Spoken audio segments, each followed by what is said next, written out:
Cardinals drop a stinker to the Pirates, and everyone is calling for Erick Fedde's head.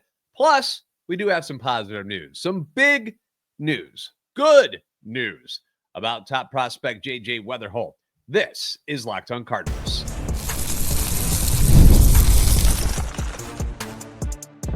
You are Locked on Cardinals, your daily St. Louis Cardinals podcast, part of the Locked on Podcast Network, your team every day.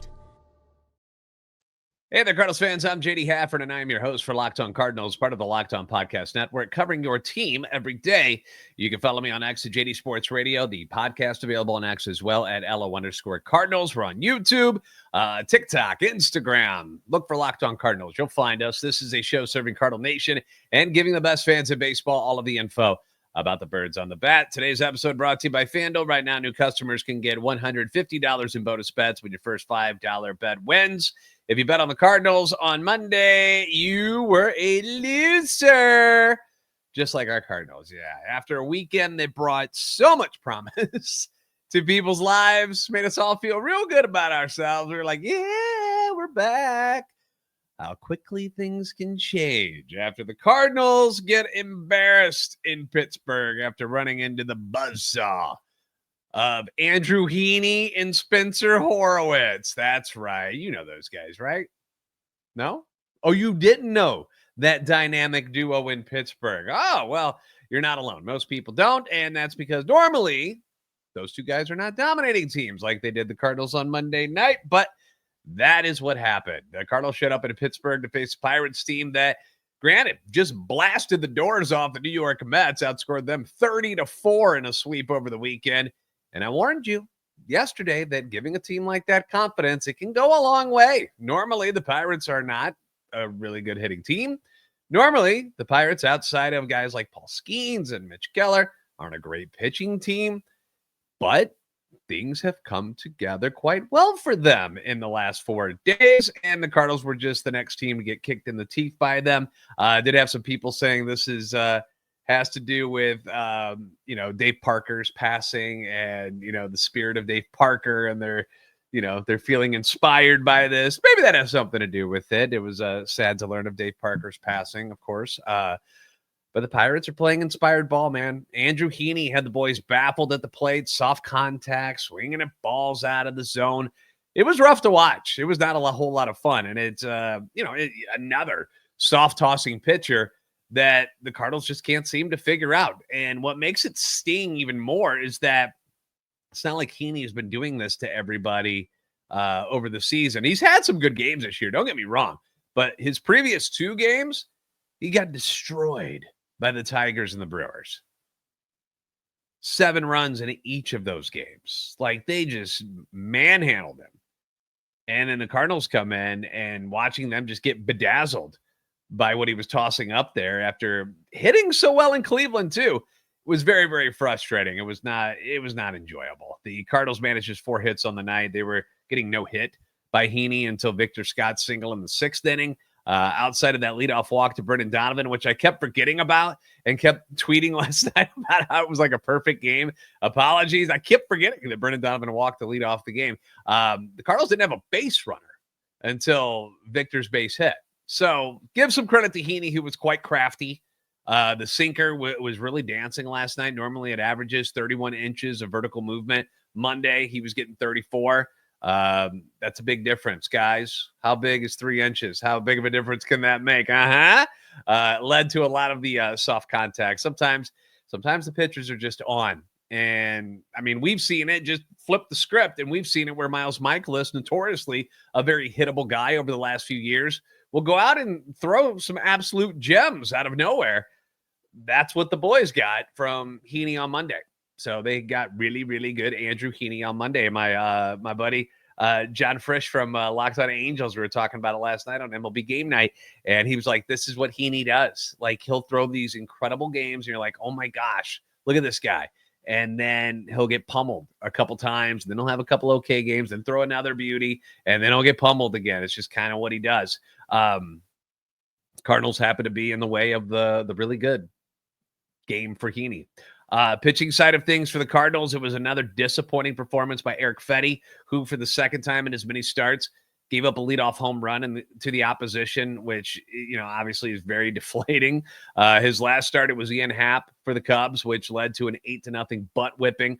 And now it's another leadoff home run, this time to Spencer Horowitz, who, let's be honest, he's no Ian Happ. I know Ian Happ hits the Cardinals very, very well, but he's a solid player. Spencer Horowitz is not somebody that most people plan around when they're looking at the lineup for another team. And he had a big night, and this led to a 7-0 pasting by the Pirates. Things actually could have been worse as the Pirates rattled off those 3 straight hits to start the game. They get the home run, then it's a double, then it's a single. And before that line drive comebacker that Fedde snares, turns the double play. He settled in for a couple of innings where things weren't so bad, but in the 5th inning, the Pirates opened up a big old can of whoop-ass. Single, bunt, which was a single as well, which always, when that happens, you're always like, oh, gosh, here we go. Which is why I wish the Cardinals could learn to bunt a little bit better and do that kind of stuff to the other teams once in a while. But single, bunt, single, double by Horowitz again, which knocks in both runs. He had 3 RBIs on the night. You get a fielder's choice, then single, double, intentional walk, single, before a double play ended the misery of that inning. And before you knew it, it was 7-0, and the game was over with the way the bats were looking. Fedde goes 5 innings, 7 runs on 10 hits, and the 1 home run to lead off the game.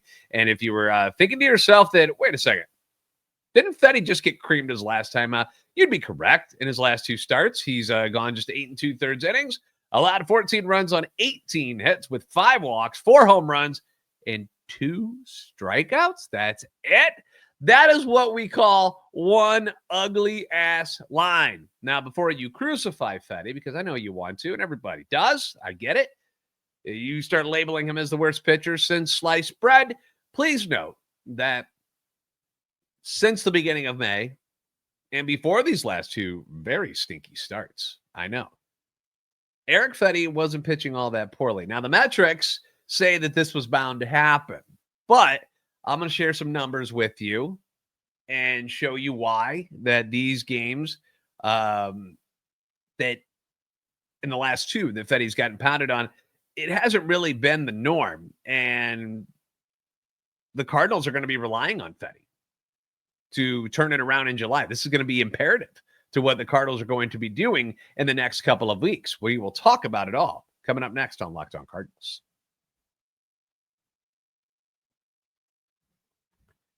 Ever check your bank account and wonder, where did all my money go? Well, think about it. Between dining out, your online shopping, entertainment, whether it's going to sporting events, whether it's going to plays, whether comedy shows, whatever it may be, it's easy to lose track of how much money you're actually spending, and that's where Monarch Money can come in and be your personal CFO, giving you full visibility and control over your finances. Monarch Money is not just a budgeting app. No. It's a complete financial command center, and you can track all your accounts, your investments. You can do, track all your spending. You can do it all in one place. So you stop managing your money, you start building wealth, and you stop bouncing around to different apps to do it. Monarch Money is the place that can handle all of this for you. So you don't juggle the multiple apps. You just use Monarch Money. That way you check your finances, your spending, and you can even plan long-term goals if you want to with Monarch Money. And if you're married or have a partner, it makes managing money with them smoother than ever. You can track shared and personal accounts. You can set goals together, and basically what you want is you want to stay on the same page, but you want to do it without all the stress. And that's how Monarch Money can help you. So take control of your finances with Monarch Money. Use code LOCKEDONMLB at monarchmoney.com for 50% off your first year. That's monarchmoney.com, code LOCKEDONMLB for half off your first year. Thanks again for making Locked On Cardinals your first listen every day. Leave your comments on YouTube as well as on X anytime you want. That feedback always welcome and encourage. A lot of naughty things were said about Erick Fedde after last night's game. People are ready to ship Erick Fedde out of town after what they saw in Pittsburgh. That was a debacle. DFA him, send him to Memphis, leave him at the airport. I get a lot of fun messages when things do not go well, and they amuse me. I laugh about it. So know that I'm chuckling in the background. But the Cardinals are attached to this Fedde train for better or worse here in the month of July because he's either going to be a part of their trade deadline plans or he's going to be a key part of them trying to make the playoffs. And as brutal as these last two starts have been, Fedde's overall numbers paint a better picture for his 2025 season.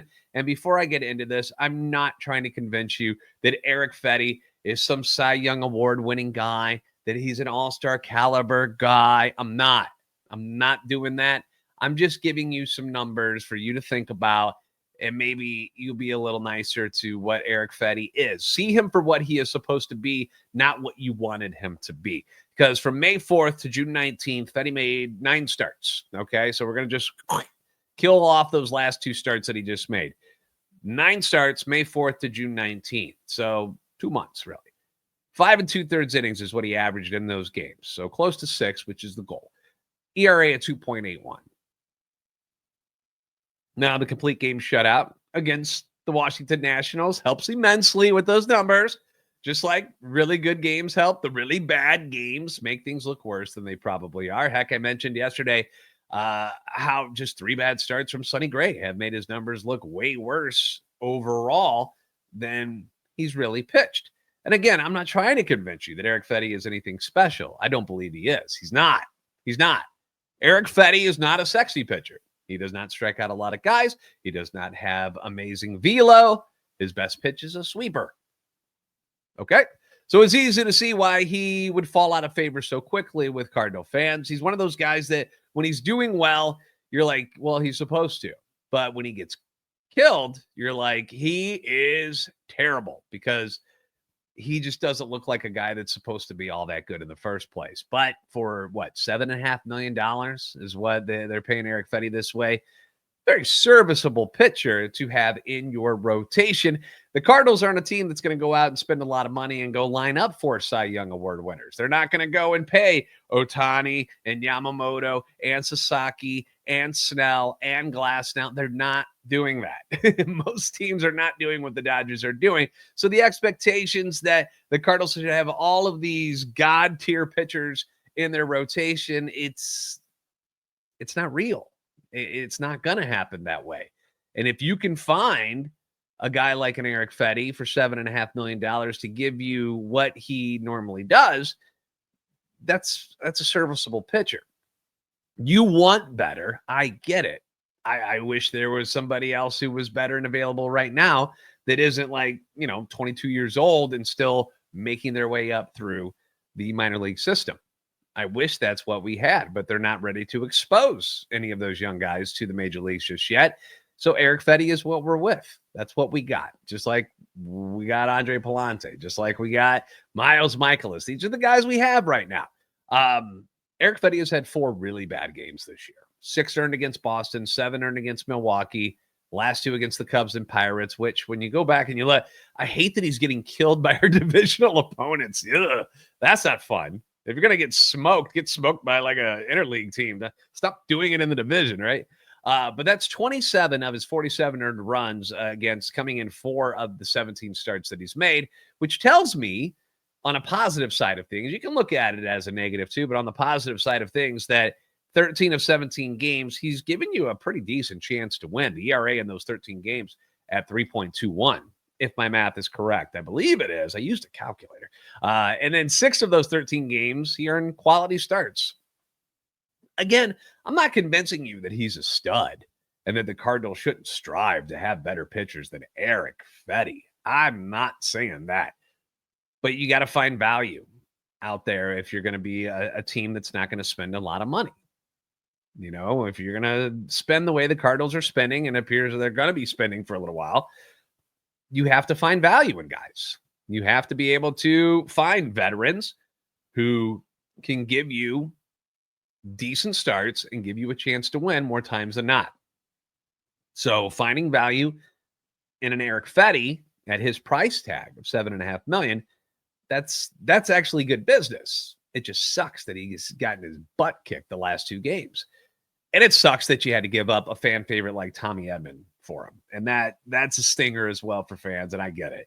But that's kind of my case for the Erick Fedde stuff right now. He's better than I think we give him credit for. But he's not great by any means, but he's certainly better than what we've seen the last 2 games. So hopefully he gets back on track soon, because if they're going to use him as trade bait, he's got to be better, because his stock is going right now. Like, he's not doing himself or the Cardinals any favors for not only this year, but Fedde, he's going to be a free agent. He's going to want to sign a contract and get paid. Like, he doesn't want to suck and have like another 1-year deal coming his way, or something cheap like that he got from the White Sox when he came back over from overseas. He'd like to do better than that, I'm sure. So, he needs to get back on track, or he also needs to be back on track so the Cardinals can continue to make a push for the playoffs. He's got to get back to being the unsexy but solid guy that he has been most of the time this year. I know the 3-8 record is ugly. Some of those games are not his fault, that the team just didn't score runs when he pitches, but these last 2 games were awful. They were awful, and it just can't happen, especially against divisional opponents. So doing it against the Cubs and the Pirates, and seeing that he also had that problem with the Brewers. Only the Reds left to complete the 4 teams in the division to beat him up. So hopefully that doesn't happen. But I will also say that it pleases me to know that, at least I think I know, that neither Erick Fedde or Miles Michaelis will be back with this team next season. Both will be free agents. Hopefully they'll be replaced by younger, more exciting arms that are ready to tackle the major leagues. Tekoa Roby, Michael McGreevy, Quinn Matthews, and maybe some other people. Maybe somebody else steps up. Maybe they sign a free agent. I don't know. But next year it should look different. But I know getting through this right now, where you've got some very hittable guys that are still on the rotation, I know it's not a whole lot of fun. But the Cardinals are doing the best with what they got on this transition year, whatever you want to call it. And so far as a team, they're doing well enough to be in a playoff spot at the moment, which is a lot better than a lot of people thought they'd be.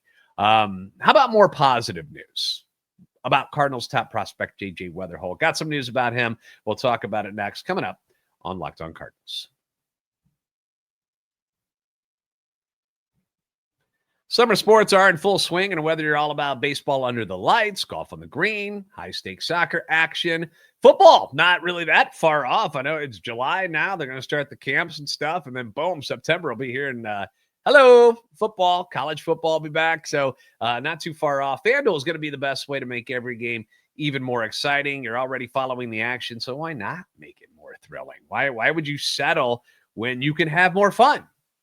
FanDuel will help you do that. You can get in on the game while your friends are out wasting time doing other things, not making money on FanDuel. I've been using FanDuel for years to track my favorite matchups, and the app, my favorite thing about the FanDuel app. First off, it's easy to use, which is one of my favorite things because I'm not the smartest guy on the planet, but also the fact that they keep things fresh with new daily promotions and fun ways to bet, so that it doesn't feel like I'm doing the same thing over and over. Now, if it's working, I'll continue to do the same things, but they keep it fun so that it doesn't get so mundane. Super easy to use. You get a fast payout, even makes regular season games feel like must-watch events. So whether you're placing a same-game parlay or watching a bet right into the ninth inning, FanDuel will make it feel like you're a part of the action. And if you're new to FanDuel, new customers can bet just $5 and get $150 in bonus bets.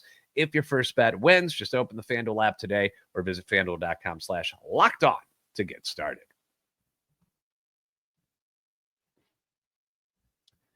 Thanks again for making Locked On Cardinals your first listen. Be sure to make your second listen the new Locked On MLB Game Night. Every game, every night, all season long. Get local analysis on a national scale. You can find MLB Game Night on Locked On MLB on YouTube or wherever you listen to podcasts. So congratulations to J.J. Wetherholt, who is going to be a part of the Futures game at MLB All-Star Weekend in Atlanta. This game will take place on July the 12th. JJ is enjoying his first full season in the minors at AA Springfield. Overall, hitting .305. He's got 5 home runs, 27 RBIs, and 13 stolen bases. Does a little bit of everything, and that's over 57 games thus far. And he's been on a freaking tear in June. In June, he hit .356, 2 home runs, 10 ribbies, 6 stolen bases, 19 walks. The on-base percentage is at .500 in the month of June. So every other at bat he's on base. That's crazy. And that tells me the walks is telling me that he's ready to move up to AAA Memphis because he's not chasing the crap that you see at AA. And I shouldn't say crap, but I'm just saying they throw more strikes. The higher you go in levels, the more strikes they're going to be throwing, but the nastier the stuff is going to be.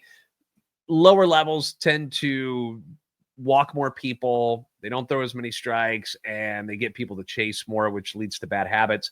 Seeing 19 walks in the month of June tells me he's laying off that garbage. He's not falling for it and taking advantage of it by getting on base. But when it is in the zone, smacking the hell out of it at 356.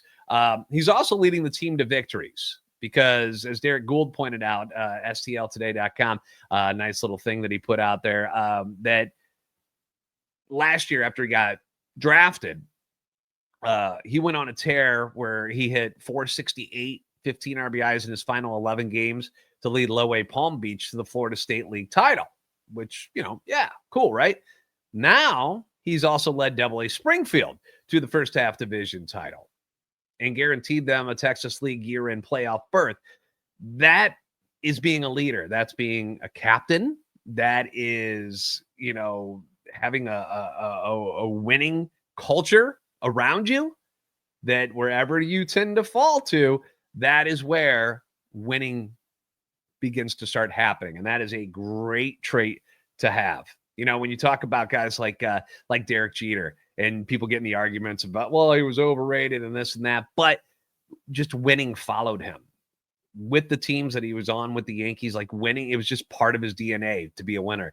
And that feels like what's going on with JJ Wetherholt, where he brings a winning mentality to the whole thing, which is going to be great when he gets up to the show at some point, whether it's next year or sooner. I don't know. Maybe something could happen at the end of the year. But that team down in Springfield's got an impressive group of players that the Cardinals are hoping will have an impact at the major league level in the future. Leonardo Bernal, a very highly rated catcher. Obviously, Tim Kent's outfielders. Joshua Baez, former first rounder Chase Davis, is starting to show some pop and become the guy that they thought they were drafting out of college. Then you got at Memphis, the pitching is really the highlight of things at Memphis with Tekoa Roby, McGreevy, Matthews, another highly rated catcher, and Jimmy Crooks. Nathan Church is having a nice year. You had Thomas Ajayci and Jose Fermin were down there. They're now up with the Cardinals. Cesar Prieto looks like he could be a nice bench role guy.